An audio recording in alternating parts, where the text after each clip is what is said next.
Hello everyone, it's Wednesday again, and this week I'm going to be talking about some crazy ass sharks. The topic this week is called Shark Week. I literally had no idea what this meant, completely no idea. I thought it was Halloween related because it's that time of the year. I was like, oh sweet, we'll be talking about some sort of sharks and blood, and then I realised we are going to be talking about sharks and blood, but not that kind of blood. So basically, Shark Week means your period, and my Shark Week is a little different, I guess, to maybe most. I'm not on testosterone, so you would think that I would get them regularly, sort of every month, like any biological female would. But that is not the case. I have something called polycystic ovary syndrome. I think that's the right name. Just call it PCO. And this means that my menstrual cycle doesn't come as often as would normally. Basically, it means I go maybe 2 to 3 months, can be more, 4 to 5 months, where I do not get attacked by a shark. Polycystic ovaries is the #1 cause of infertility in women.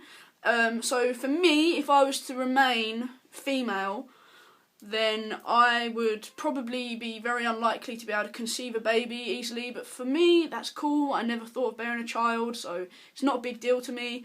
Probably is to most other women, but I guess it doesn't matter to me. I don't want to have a child myself, out of me.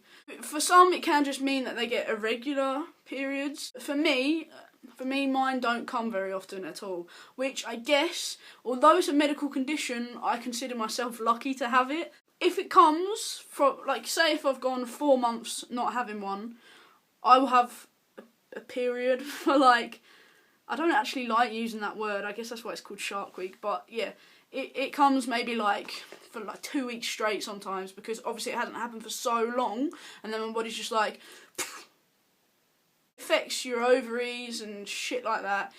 There is treatment, but I didn't opt for it because the treatment's basically to improve your fertility, but I don't need that, so I stayed away. I guess I got kind of lucky not to have a medical condition, but just for the fact that it doesn't come that often. When it does, I just use products, feminine product. I don't use tampons.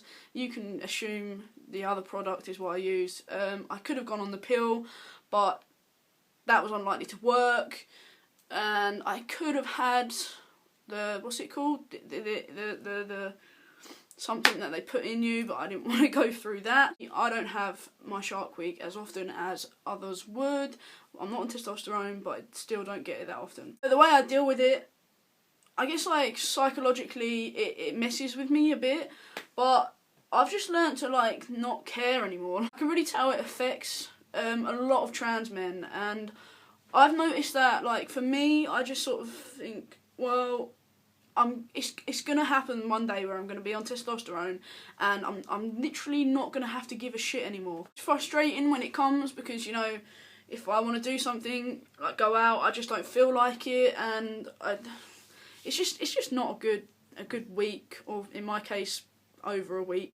It's annoying, but it would be annoying if I was intending to stay as a female anyway. I don't think girls love it.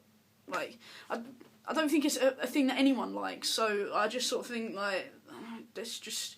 it brings on dysphoria because guys don't have a menstrual cycle, so what the hell? But I guess I just learned to ignore it. In keeping with the theme of Shark Week, not Halloween related, which I thought it would be, I've put on a special pair of underwear for you. I'm wearing shark underwear! I think that's the second video in a row that I've showed you what I've been wearing on my legs, so lucky people. Have a good Halloween, everybody. I'm going to a party. I'm dressing as the Joker because I'm such a joker and I'm a bit crazy. Have a lovely week, and I'll see you all next Wednesday. Ta-ra!